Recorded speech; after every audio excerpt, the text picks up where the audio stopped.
Hello, my name is Gertrude, and welcome back to the Tech Girl Podcast, the first episode of 2026. I hope you all had a wonderful holiday season. In today's episode, we're going to be talking about backlash, trust, and why fairness should be for everyone. We have to design workplaces that work for everyone, not just on paper. My guest, Lily Zheng, an organizational psychologist, strategist, and author of Fixing Fairness, a book that launches today. Depending on where you are in the world, you can already grab yourself a copy. In this episode, we talk about why fairness has to move from slogans to systems, and why harm is inevitable, but fixing it is an option. We also talk about why solidarity at scale is important. Hello, and welcome to the Tech Girl Podcast. Today, I'm joined by Lily Zheng, organizational psychologist, strategist, author of DEI Deconstructed, Reconstructing DEI, the Ethical Sellout, Gender Ambiguity in the Workplace, and their newest book, Fixing Fairness. Lily, welcome. How are you feeling today? I'm good. We were just talking about how things are really busy and there's a lot of work to do, and this is a hectic time of year. So I'm really glad that we could make time for this conversation, and I'm looking forward to it. It's going to be a lot of fun. Yes. In this conversation, we'll explore fairness, inclusion, and how trust can move from slogan to systems. Now, your work bridges research and real-world consulting. Is there a moment that convinced you that DEI, as it existed, needed to be re-engineered into the FAIR framework? And if you can, please just outline the FAIR framework. Wow, what a big question to start. So if it's all right, I'm going to break this question into two of them, because I think there's a lot to talk about here. So the first part, was there a moment that made me think that DEI as we know it needed to be changed, right? I would actually say one of my very, very first moments doing paid DEI work as a very young consultant, I was in my 20s. I went into a workplace, a tech company, as it turns out, and they had brought me on to design a training. They said, Lily, we want to deliver a training on allyship. And I said, okay, great. I can come in, I can deliver your training. Now I do custom training, so I'm going to just talk to a few of your employees, if that's all right, just to learn what their needs are around allyship. So everything's fine, right? So I go in, I travel to their, very fancy headquarters up in San Francisco. I'm based in the Bay Area. And I had scheduled, I believe it was 6 interviews with employees. Yeah. First interview. Who are you and what are you here for? Allyship? That's weird. We haven't asked for any allyship training. Second interview. We haven't asked for allyship training. We've been asking for a pay equity audit. Why are you here doing an allyship training? Interview 3. Who are you and why are we doing allyship training? We want a pay equity audit. What's going on with this training? And by interview 6, I had finally pieced together that the leaders who had brought me in were using me to launder their reputation. They were using me to avoid actually delivering the real change, the real benefits that their employees were looking for, and were hoping that by bringing me in and by delivering a shiny training, that they could shut their employees up. So now, me being in my early 20s, I was very naive. I went straight to their leadership team and I said, hey, I think there's been a little bit of a mismatch here. It seems like your workers don't actually want an allyship training. I think the most helpful thing would be to deliver a pay equity audit because of how salient this is for your employees. About 3 days later, I got an email saying, Lily, we will no longer be working together with you. Due to violation of the contract, you are not delivering the services that you said you would be delivering. We asked for an allyship training, not for you to tell us that we needed something else. So they basically fired me on the spot. Wow. Right? Now, this was a while back, right? This was far before the murder of George Floyd, but it was already telling me something really critical about the DEI industry, which is that practitioners like myself are often the people who are caught between leaders who think they know what they need and their workers who know what they need. And so us practitioners often end up complicit, whether we know it or not, in leaders' attempts to sate or to appease or to silence their employees. And because we're being paid for this work, we can often end up in these very ethically precarious positions where we might even suspect that the work we're doing doesn't have the impact that we want it to. But we tell ourselves, well, something's better than nothing. You have to start from the low-hanging fruit. It takes one step at a time. And yet, we now know, after many, many years of research, that almost all of the usual DEI related interventions, the one-off trainings, right? The racial sensitivity workshops, the unconscious bias interventions, they don't work. They don't change behavior. They don't change prejudice. They don't actually increase fairness. What they do is to give the false impression of progress when nothing is actually happening. And the people who provide those services, us practitioners, well-intentioned, of course, often find ourselves complicit in this lack of impact. I think, now that very first story did not convince me that DEI needed to be changed immediately. But after being in that situation countless times, I think I really started to come to the conclusion that something was wrong with the way this work was carried out. Not that something was wrong with the mission or the values or the ideas, right? In fact, DEI work, I think, is some of the most important work that can be done. We all deserve workplaces and communities where we're being treated fairly, that we can access, that we all feel respected in, that we all, feel safe in.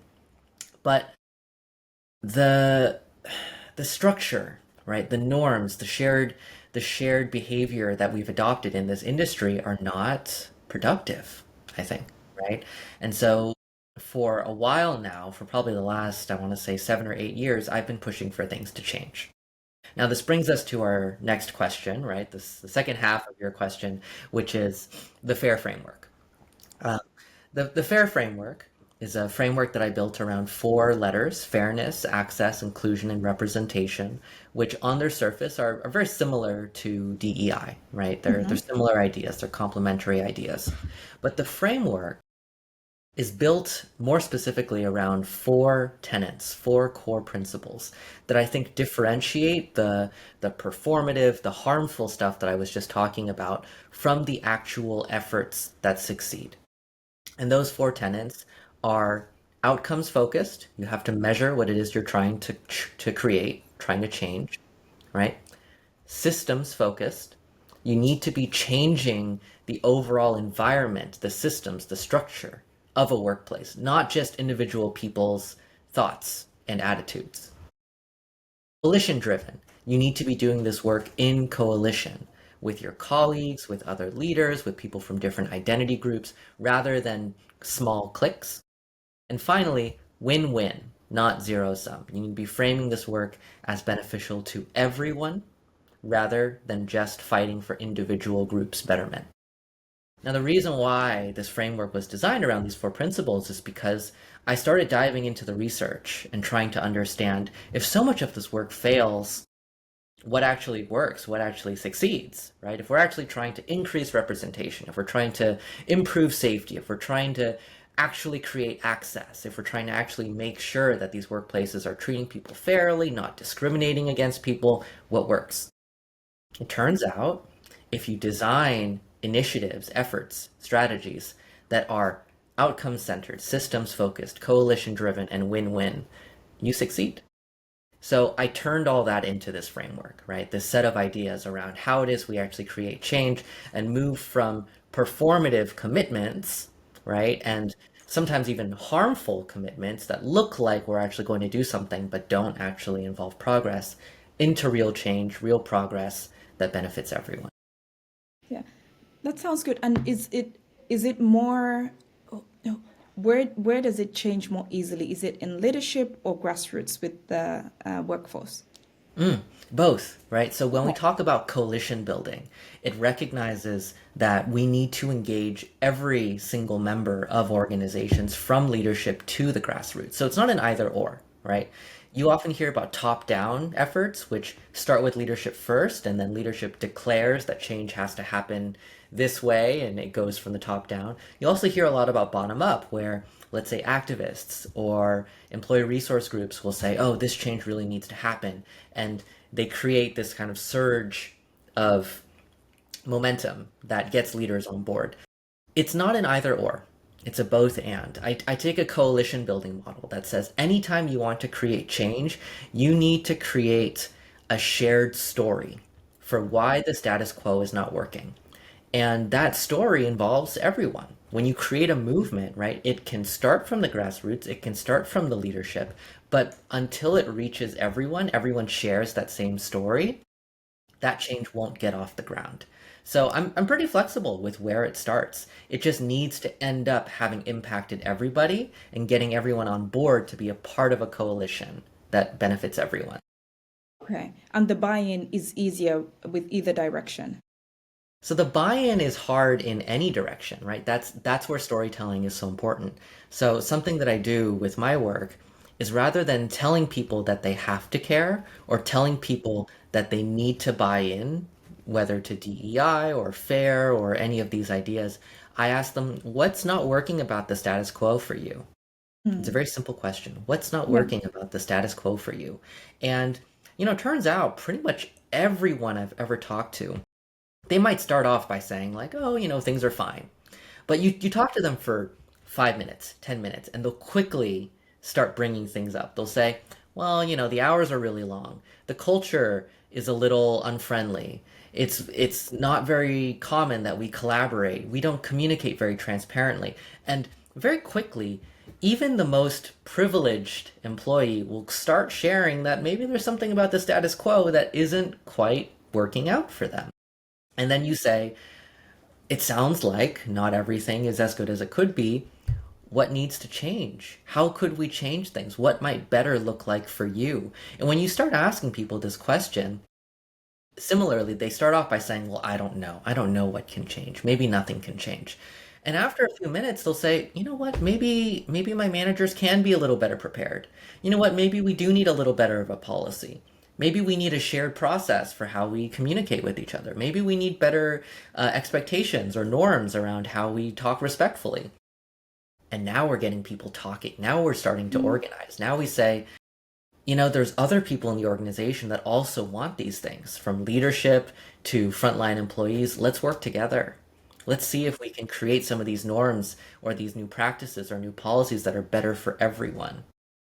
And that's how you start building a coalition, right? You start asking people, how is the status quo not working for you, and what does better look like? And that's your very first step.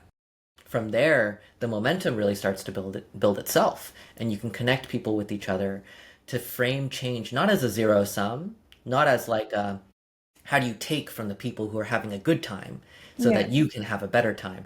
It's instead, how can we raise the floor? How can we, with a rising tide, lift all boats, right?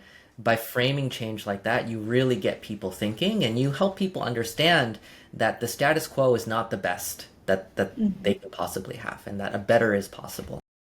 Yeah, definitely. And that sounds very safe, very inclusive, like the way you frame the question of getting started. It doesn't feel combative. And so it's easy to fall into, okay, perhaps there's this thing that bothers me. Maybe it's not too big of a deal, but I could share it.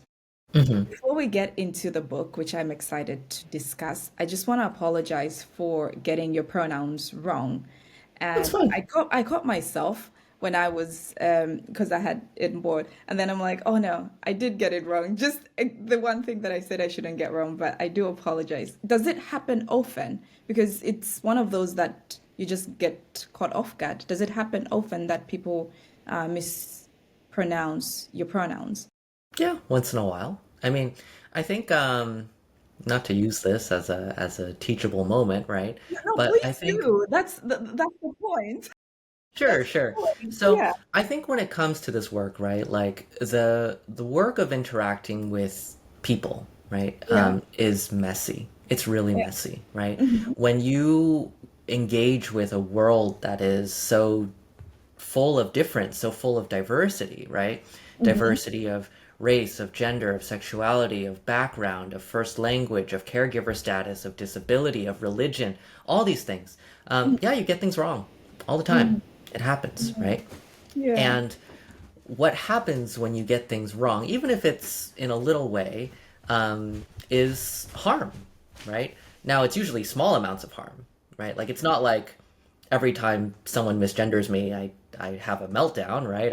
Mm, But it is there. The early research on these kinds of subtle acts of exclusion, microaggressions, some people call them, um, calls it death by a thousand cuts, right? It's like a little paper cut. Um, and so I mean, when you let's say you slip up and spill coffee on someone, right? What's the right way to respond to that? Well, one is to say, yeah, I'm sorry I spilled coffee on you. But then two, I think most reasonable people would say, can I help clean that up? Like, can I mhm. make things right? Can I buy you coffee, right? And Yeah. so the idea being that harm is an everyday part of engaging with other people. What makes us good or bad people is not whether we commit harm, it's whether we repair harm. So, what does it look like for us to be engaged in relationship repair with the people around us? How can we make things right after harm occurs? I think there are some people out there that really focus on individual acts of harm, and they use that to say you're a good or a bad person. A good person never messes up. A bad person messes up. I think that's a very brittle framework. I don't think it's useful, right? It keeps No. us paranoid. It keeps us, really scared and holding on to perfectionism. I think it's more important for us to go about life doing our best, trying to minimize harm, and when harm happens, to say, ooh, I messed that up. I'm going to make that right. What Yeah. does it look like to make that right? I'm going to talk to people. I'm going to say, ooh, I spilled coffee on you. That's not what I want to do. I'm going to try to be more careful next time, but can I help clean that up? Can I help make things right? Can I do anything for you? Like, I feel really bad. I want to fix it. And I think that's just what it means to be in relationship with each other, right? Not to be Yeah. constantly terrified of our own words and behaviors, Hmm. but to be willing to follow through when harm happens. And that's pretty much it, right? Like, Yeah. do I get misgendered sometimes? Like, yeah, it's fine, right? Um, I almost never remember it Okay. if the person if the person acknowledges it and is like, okay, I'm gonna do better next time and fix it and try to make things right. And if they do, Hmm. then it's fine. It's Yeah. normal, right? Okay. Yeah.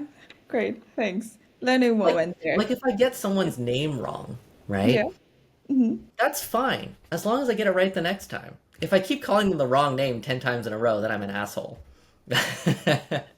But it's not the one mistake that defines you, it's what you do afterwards. So that's it. That's true. Well, thank you for that. And actually, I will piggyback from that, going with the first theme that I picked up from the book, which is transforming the backlash. I'm trying to balance talking about the book without spoiling. So Mm, let's see how we do with that. And I will piggyback on that, where you talk about backlash often coming from people that have felt excluded from fairness conversations and not from hate. What does listening without yielding look like in actual practice? listening Yeah. without yielding. Tell me more about that. Where a lot of people in my world, like or the way that I would imagine is that everyone is welcome to the discussion about fairness. So how does it happen that some people feel excluded from that conversation? And in that case, what does listening without feeling like being left out from the conversation looks like in practice? I see. I see. So when I say some people have felt excluded, I think it's because a lot of our conversations around DEI or fairness Hmm. kind of start from a place of identity.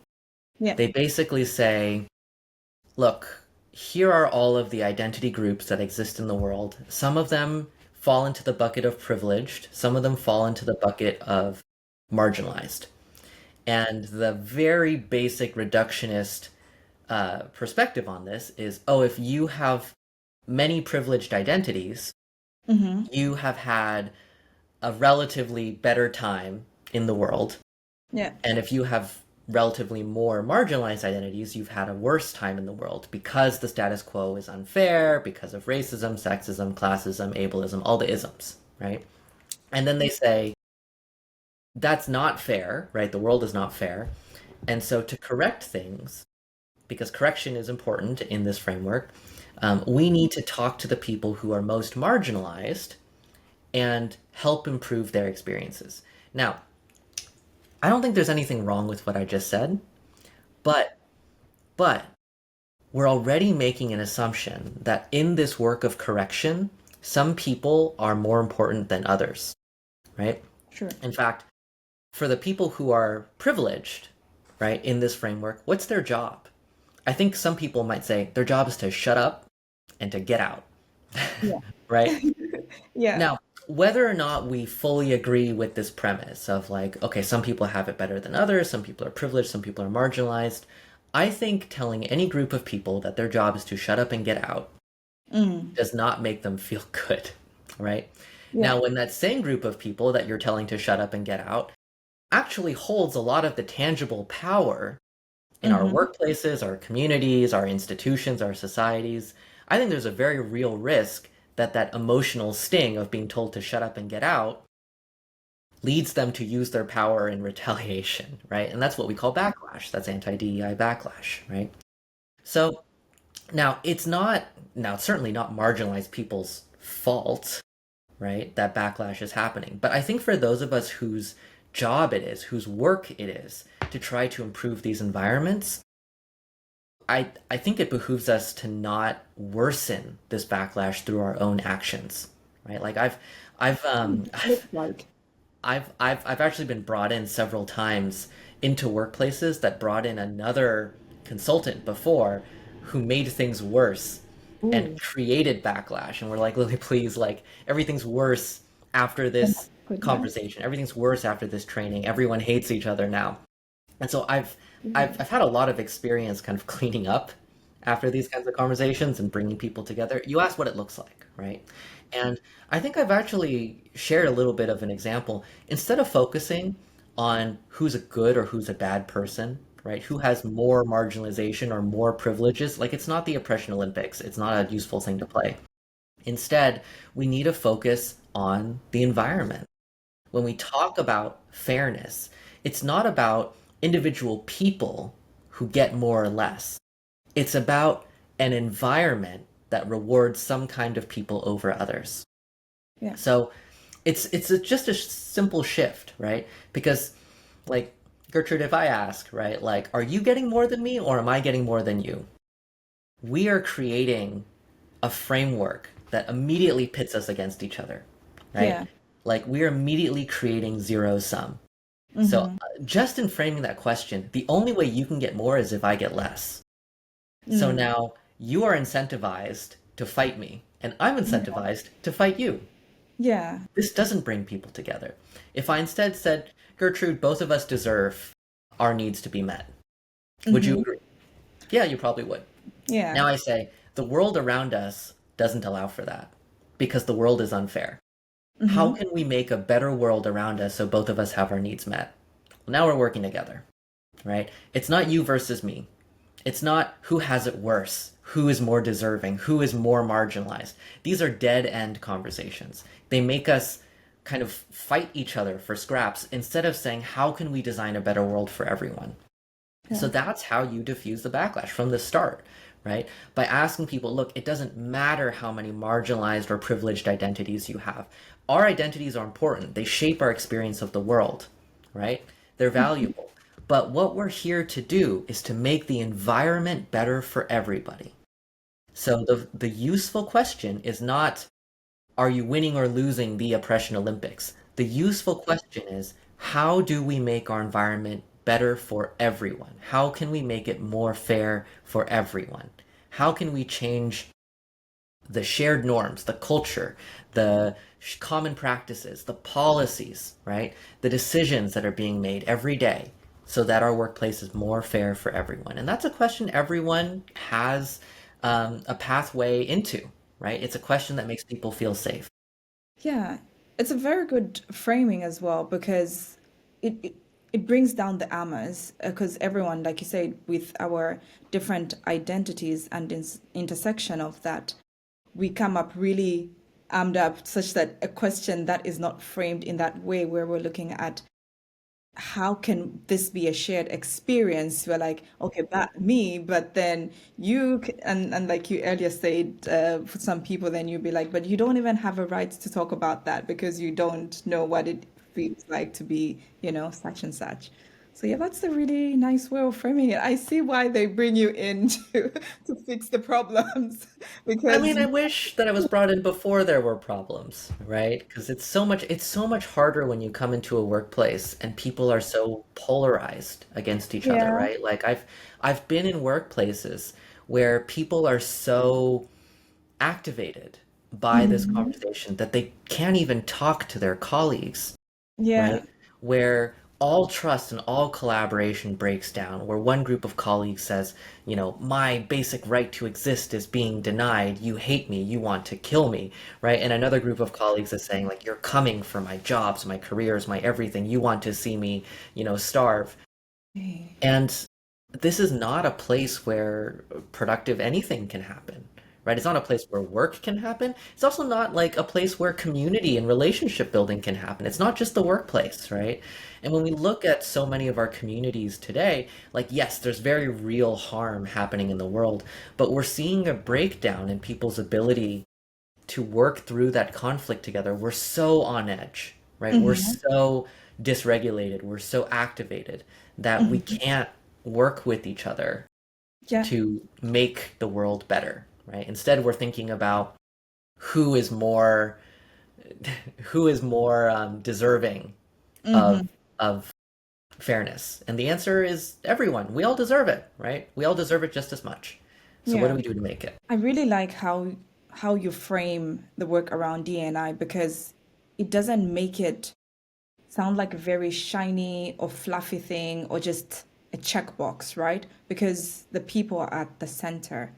How have you ever been in a situation where maybe outside the US where DNI is not necessarily embedded in the culture and it's just unspoken?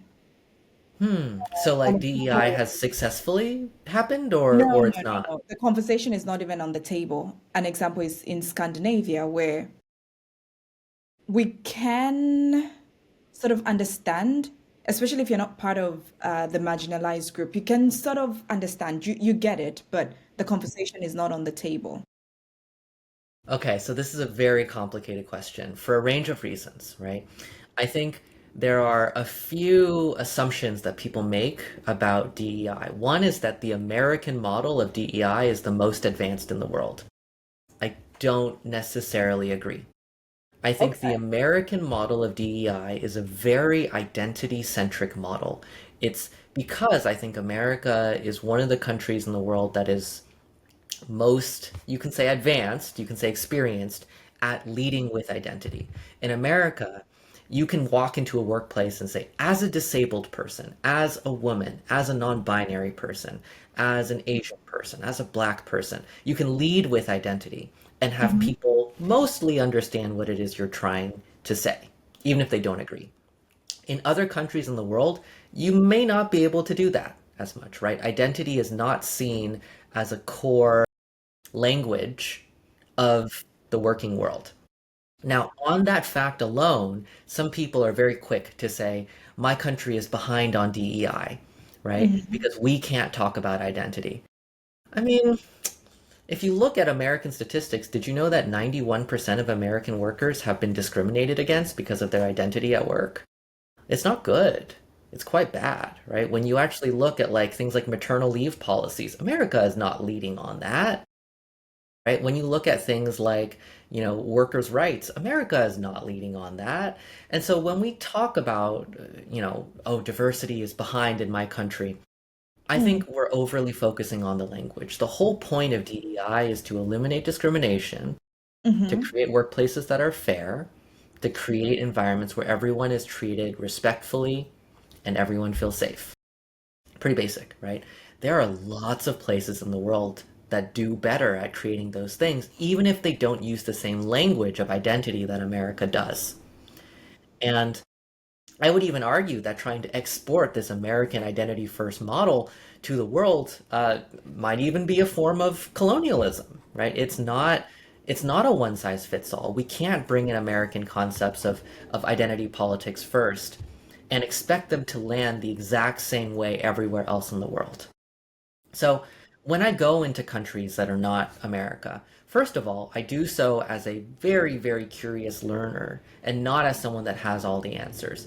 I go as someone that's there to understand what the status quo looks like in any given workplace or any given country that I'm in. And I understand how inequality might take different forms in different countries, right? Now, starting from there, right, I then say, how effective is the status quo at solving these inequalities? Sometimes the status quo is doing a pretty good job at solving these inequalities. Sometimes the countries that I'm in do better than America does at solving inequalities, right? Um, and then oftentimes there are different dynamics that we don't see as much in the US because every country has their own unique background, right? Um, so I think all of this to say it's not as simple as America has DEI embedded in its culture and everywhere else doesn't. I don't think that's correct. It's every country starts from a different place and has different concepts, different language, different terminology. I was just talking to a colleague, a Japanese colleague, a couple months ago, and she was like, "Do you know how long it took for me to come up with the Japanese word for equity? It doesn't exist. I had to make one up." Right? Like we use completely different concepts to describe what fairness looks like in this country. And so you can't just come in here and say equity this, equity that. We don't even have that word, right? Mm-hmm. Like we have to talk about things completely differently to land with this audience well. Now, does it mean Japan is ahead or behind America? You can't answer that question, right? Japan is different. Every country is different. And we need to trust the people on the ground who have been pushing this work forward and work alongside them to create change rather than saying, oh, America, we're the best at DEI, right? So let me tell you what to do. I think that's frankly harmful and not necessarily what we need in this global movement if we want to actually create fairness for all and equity, right? Or respect or whatever it is that we're pushing. Mm-hmm. I I can sort of understand what you mean, and I see where identity, like basing your entire understanding of fairness and equity on identity can be a challenge. However, what would you say would be a good baseline for places where identity is not the basis? Mm. Well, there's always something that is the basis, right? And sometimes it is identity. So, for example, right, um, I was working with a global company that had offices in India, right? Mm-hmm. And they were using a very one size fits all model of DEI. So they said, "Oh, what we're going to do is we're going to have a global events calendar where we're going to recognize the same holidays around the world." They just used their American holidays and they had everyone celebrate them. So they went to their Indian colleagues and say, "Hey, it's Martin Luther King Jr. Day. We're going to celebrate." Their Indian colleagues were like, "Why are we celebrating Martin Luther King Jr.?" Right? Like we have Yeah. a completely different conversation here, right? Our conversation here is mostly centered on gender. There are very unspoken challenges around centering caste, but we also need to work on that as well, right? And inequality takes different forms here. Not to say there isn't anti-black racism in India, but in the US, where you could argue that anti-black racism is at the core of a whole bunch of inequality in the US, you can't just copy paste that into India and be like, oh, same thing.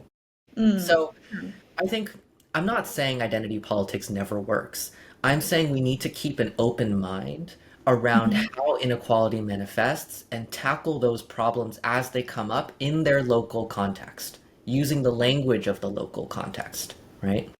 So, a different example. I was in France, right? You can't collect racial data in France. And so their conversation around DEI is completely different than how it is in the US, right? So we talk a lot about immigration status. We talk a lot about xenophobia. We talk a lot about the neighborhoods that you live in because, neighborhood is a proximity for race and class.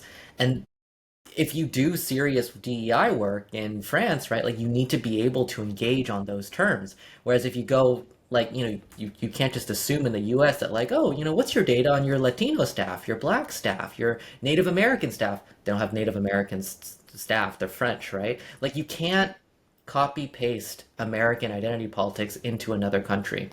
You need to ask, how does inequality manifest? What terms do you use? What concepts are common in this country, in this culture? And then how do we fix it? Awesome. Now, Sweden as well doesn't collect racial status. They do not include. And yet there is very much racism, right? It just takes different forms than it might in the US, right? So then that, like, just because you don't collect racial data doesn't mean racism isn't real. It just means you have a different starting point to resolving it. And Yeah. so the strategies that work in the US may not work in Sweden, right? So that's what makes this work challenging from a global perspective. Absolutely. Um, okay. The other theme that I really found super interesting was around inclusion as solidarity at scale. I also like how you name your chapters. Oh, thanks. Very nice.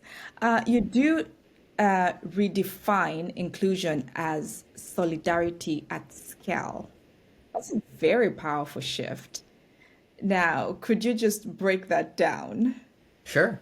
So Yeah. the biggest shift I make in this inclusion chapter is moving from a framework that defines inclusion as all the ways in which we acknowledge each other's differences into a way that we come together given our differences. Yeah. There's a big shift that's happening. When we look at how we typically talk about inclusion, both in the US and in many other countries around the world that engage with this identity forward DEI approach, we say inclusion is about separating all of us into groups and coming up with lists of 10 or 20 different practices that are best practices for each group. So here are the 10 practices to be inclusive for Chinese Americans, the 10 practices to be inclusive for disabled people, the 10 practices to be inclusive for trans people, the 10 practices to be inclusive for Black people, and so on and so forth, right? So at the end of the day, you have, I don't know, 500 practices, and you just have to memorize them all. And that's how you be inclusive to everyone. That's kind of the status quo of DEI right now. It doesn't work. It overwhelms people, right? How can you possibly memorize all of these practices related to different groups? And then what do? You look at someone and you make a guess as to what group they're in, and then you pick the practice in their head. I think this practice of inclusion as this hyper atomic, right, like individual level thing of like, oh, well, you just have to memorize all these practices, actually is a problem. I think when we look at the intent of inclusion, it's how can we act respectfully and kindly with all the people around us? And it's not the same as just memorizing lists. It's about seeing people around us who are different from us and finding the things that bring us together, right? I once worked with employee resource group, several of them in a workplace. These are affinity groups that are organized by employees where they cluster around usually a certain identity or a certain cause or background. And in this case, I was working with the LGBTQ plus affinity group and then also the Black affinity group. And so there was some conflict between them. The LGBTQ plus affinity group was saying like, look, we just need everyone to adopt these practices, these 10 practices, to be inclusive to us. And the Black affinity group said, well, we just need everyone to adopt these 10 practices to be inclusive to us, right? And they were arguing with each other because each group was like, our practices are more important than yours. The zero-sum thing, right? And instead, when I worked with this group, it took like a year. We said, look, these practices are one thing, but why do you need these practices? What is wrong about the environment, right? What is wrong about this workplace? And the LGBTQ plus group said, oh, there's discrimination, there's unfairness, we're not being treated fairly, we're being mistreated, we're being talked to disrespectfully. And it turned out the Black resource group said the exact same thing. They said, yeah, the workplace has all these same problems, right? We're not being treated fairly. We're not being promoted fairly. We're not being communicated fairly. And so I helped work with these groups to say, you both have the exact same issues. You both have the exact same challenges. Why are you fighting each other for whose challenges are more important? Shouldn't you be working together? And they said, we have nothing in common, right? It's one resource group on race and one resource group on sexuality. We have nothing in common. And I was like, what are you talking about? You have everything in common, right? You're both organizing to change your workplace culture, to change communication norms, to fight discrimination. You are the most natural allies I can think of in this work. And so we built connections, we built bridges. We said, look, the Black resource group, are you in contact with HR? They said, no, we're trying, right? But it's hard. And I was like, okay, the LGBTQ plus resource group, are you in contact with HR? Oh yeah, totally. Yeah, we talk to them all the time. Great, share the contact, right? Work together. Help fight for your shared cause. And we helped them understand that these issues that they were having were not zero sum. They were not competing for people's limited time. They were, in fact, the exact same issues that they could build solidarity around. So when I say inclusion is solidarity at scale, what I mean is that we need to go beyond this individual lists of best practices approach to say, how can we be in community with people who are similar to us and different from us to work together to make our environments better for everyone? I think that's the approach we need if we want to evolve this work. Yeah, definitely. I mean, for a couple of years, I was co-lead of our Black Alliance ERG, and I can definitely relate to the parts where there's the different groups, but at the same time, someone like me, ideally, I can easily fall into three of the groups, Sure. or minimum two. That's Mm-hmm. gender and race, and then Yes. sometimes it could be the sexuality, and the good thing is, earlier on, I could identify that all these are my allies and we're not fighting against each other. It's always about communicating. In those organizations, do you find that people can easily identify the intersections or they work more in silos? Well, of course, I'd like to say that most people find the intersections, but realistically, what happens is that it falls on the very small number of people who have identities that place them in multiple groups that end up doing all the heavy lifting, Mm, right? Like when you have this is maybe me talking a bit out of line. When you have many resource groups, it tends to be that the people who make up those resource groups are the most privileged of the marginalized of any given resource group. And the folks who are doing the hardest work are those who span all of the groups themselves. The very small number in the US, usually Black women, usually LGBTQ plus Black women, even, right? Or disabled Black women. You see a huge amount of labor taken on by people who sit at these margins, and everyone else, right, is only interested in their single issue cause, right? Oftentimes I work with the LGBTQ plus resource group members who some of their membership, they're queer women, right? They're queer women of color who say we need to be making all these alliances, and then the wealthy white non-disabled gay men are like, we're fine, like yeah. we can just fight for gay men, that's fine, right? I also work with racial resource groups where you have the, you know, very comfortable men of color who are Mm-hmm. like, things are fine, right? We just need to fight for race, nothing else.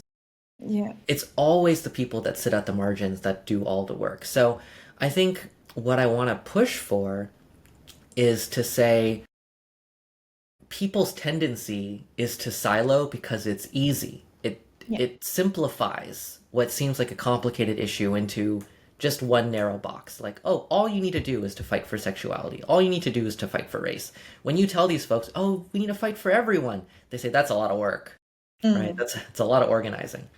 Instead, we need to say it's not about who we are fighting for. Yeah. That's not the right question. It's about how we change the environment to be better for everyone, including you. That's a collective effort from the start. From the start, right? It cannot be siloed. If we start off this effort saying we are changing it for everyone, but we need your voice to help make it better for you, right? It's a fundamentally different approach than saying everybody pick your resource group and organize separately to do your own thing, right? Like that is inherently, I think, a really challenging way to get this work off the ground. Now, historically in the US, that's how employee resource groups got started. I think there's a rich history there. But we're still doing it the same way 60 years later. Like we're not in 1965 anymore, right? Like there are so many rich, I think, coalitions we could be building, and yet when you have any company that wants to make progress on DEI, what do? They have employee resource groups and they organize the same way that they did in the 70s and the 80s, right? Yeah. Come on. We can do better. We can do much, much better. Like, it doesn't matter what form these groups take. What matters is that we end discrimination, we create fairness, we increase respect, we create workplaces that are good for everyone. Yeah. Are we doing that right now? Not fast enough. No. I absolutely agree. It's an interesting space because it's very challenging to do the work, yet it's one of those areas that has the most potential to create the kind of workplace environment that everyone feels safe and included, in my opinion. Yes. Okay. We have a lot to get through. So I will cruise through this one because I wouldn't want us not to touch on it. It's about representation and leadership you trust. Now you talk about representation that builds trust, not just optics. What does trustworthy representation look like in leadership today? Okay. Especially for tech So, companies. so this chapter is a spicy one. Mm-hmm. I designed this chapter for a couple of reasons. One, have you ever engaged with a workplace that is led by someone who looks like you but doesn't speak for you, right? Absolutely. Great. Then you've encountered, like everyone else, the perils of tokenization, right? When a workplace will bring in somebody who checks the right boxes but does not hold the trust of a community. And I think this is one of the dark sides of having such an identity-focused DEI approach in the US, right? Where companies have learned that if their customers or their workers, if all they want is to see someone who looks like them, all leadership has to do is to just hire someone who looks like them, who checks the box. And that'll shut people right up.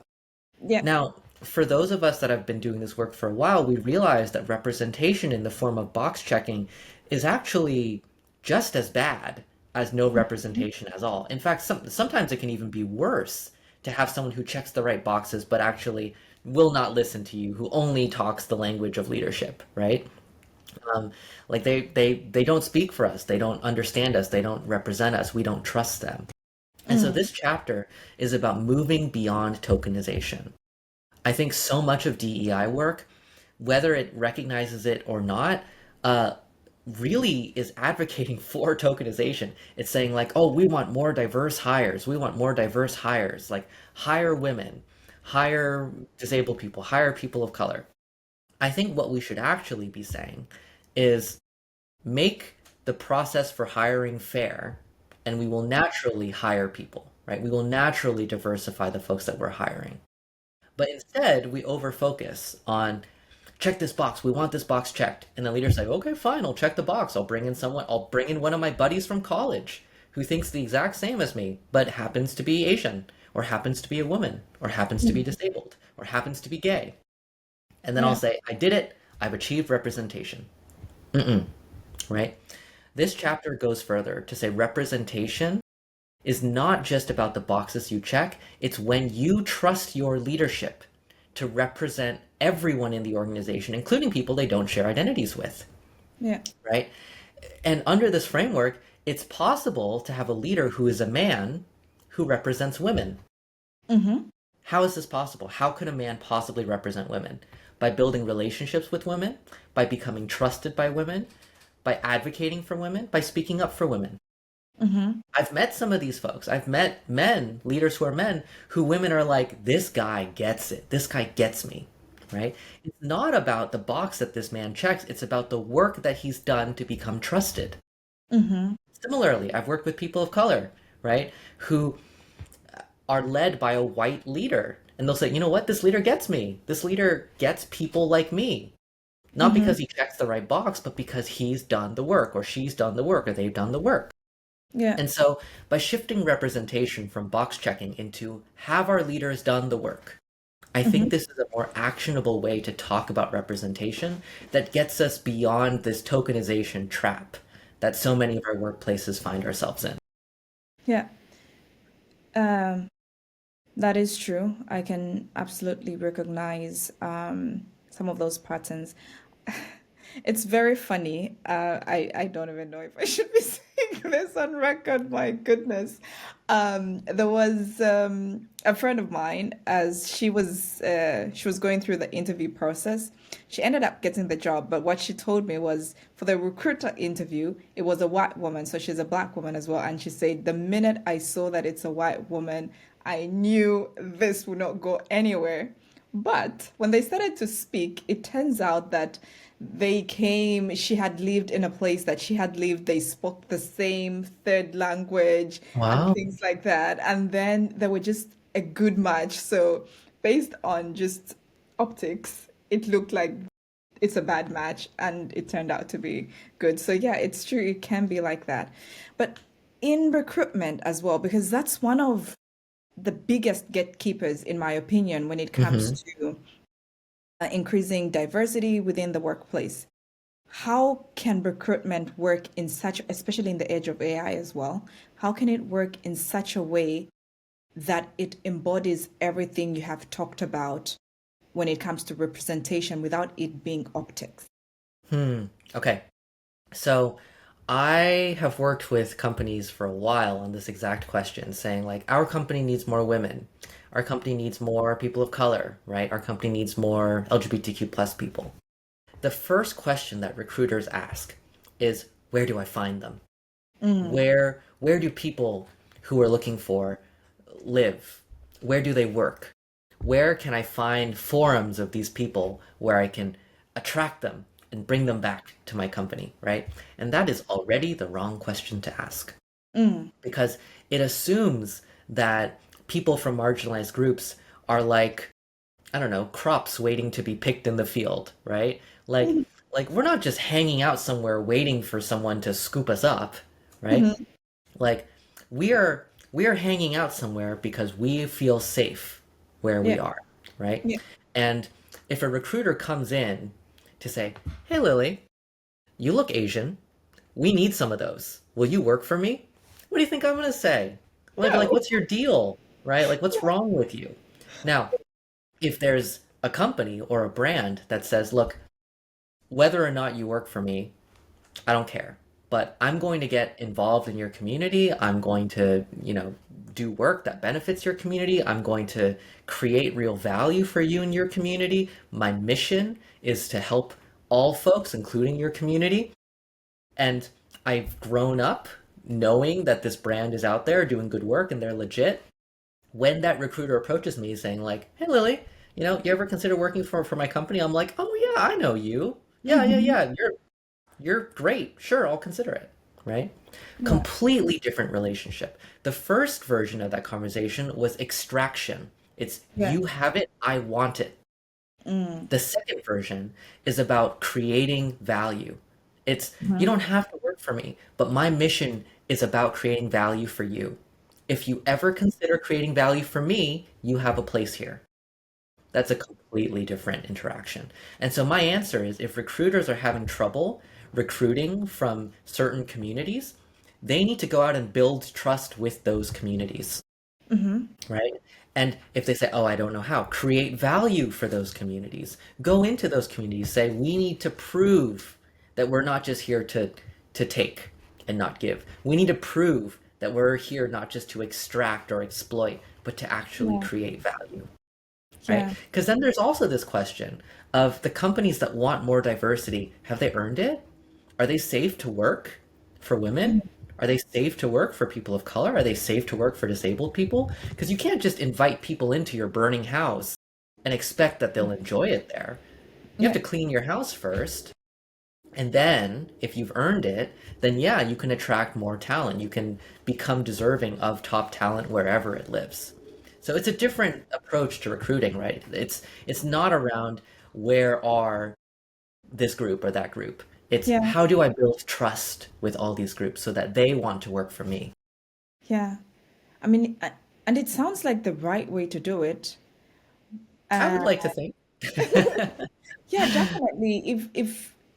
Even as the person that's coming on, you don't feel like you owe the person in a Mhm. way, because sometimes it can feel like that when they've just extracted you in that way. But if it's a two-way street, value exchange, like you had earlier mentioned, it would be good. But I would imagine, and I've heard from recruiters as well, just how much pressure they get when it comes to recruitment. They If sure it's do. not budget cuts, it's the time in which they need to do these things. So, Yes. how is it that they can still work through this framework having, that amount of pressure? Yeah. So I think now I'm not going to lecture recruiters because I know just how hard that job is. I'm very familiar with the work. I've advised so many recruiters. I Mm. think a lot of companies treat recruitment as fundamentally separate from their other operations. And I would say recruiters need to push back, right? If it's not the recruiter's fault that people from marginalized communities aren't attracted to the brand, Mhm. if their marketing team is terrible, if their products are terrible, if their CEO is terrible, right? Like all of these things work together. What a recruiter is doing, right, is they're trying to attract people who can bring value to the business, into the business, right? And it is a two-way street. And so I think recruiters need to say, look, you are asking me the impossible because, with your right hand, you're saying you need to be, let's say, oh man, I completely lost the metaphor.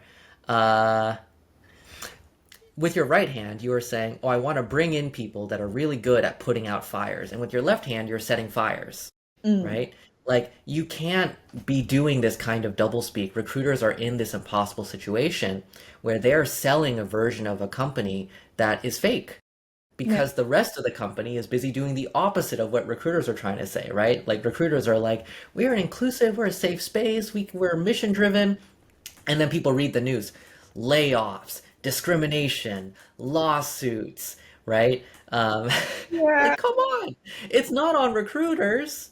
They're doing their best, but like, you need to have the whole organization pulling together, right? It's not just that recruiters bring in talent and then they're completely siloed. It's that this whole machine of how organizations work need to be creating value for communities for recruiters to be able to successfully attract that top talent. Otherwise, people will stay far, far away. And it's not on recruiters, right? It's on what everyone else is doing wrong. Exactly. Well, Lily, you have written a wonderful book. This is the first one that I have read from you, and I focused Oh, on really? chapters. Yeah, I hope to get into your other books because I like D&I work. I have moved from being active in the work to being more passive because it's tough work, and I It's always admire. exhausting. Exactly. I really admire you people that still push on and are still fighting and doing the best that you can within this space. Now, if someone is just getting to know about your books, which book should they start with? Hmm. Well, I think right now the most timely one truly is Fixing Fairness. I think Fixing Fairness is the book that I wrote for this moment. Hmm. Now, a couple years ago, I would say you should read DEI Deconstructed because that was the book that I wrote for that moment back in 2022. Yeah. It's not 2022 anymore, right? Right. So start with fixing fairness. And I think if you want something more hands-on, the workbook, Reconstructing DEI, is 40 exercises that I do in my own work that I bring to clients to actually push the work forward, to actually do the work. So read Fixing Fairness, get excited about the work, then read Reconstructing DEI to do the work. I think that's a great combination. Awesome. Now, what is one hope that you have that fixing fairness will change conversations globally? I want to give leaders and workplaces a roadmap, like a guide. I think I talk to so many leaders right now who say, look, I know fairness and DEI, I know it's important, but I'm scared. I feel like my workers are all polarized, everyone is stressed, we're living in extraordinarily dark times for a lot of people. Yeah. What do I do? And I think fixing fairness really, I don't think it's sunshine and rainbows, but I think it's pretty straightforward, right? It says, look, we know what works. This is what works. We know how to do it. This is how to do it. Let's roll up our sleeves and get to work, right? Like it's a very, I think, straightforward, no nonsense, very pragmatic guide for how to do this. And I think that's what people need right now, right? It's not empty hope. It's not naive hope. It's a Yeah. very, I think I called it like, it's like a gritty, grounded hope, right? It's like the hope from like seeing a big problem and being handed a solution. That's tough. It's a tough solution, Yeah. but we know how to do it. Yeah, exactly. And I like how you draw from past experiences as well, like catching cobras. I did not know that story, so that was Oh, very yeah, yeah, yeah. interesting to look at, and then bringing it back to how a good solution might be implemented badly, or if the communication is bad. I don't remember your exact words, but yeah, that so just brought it back.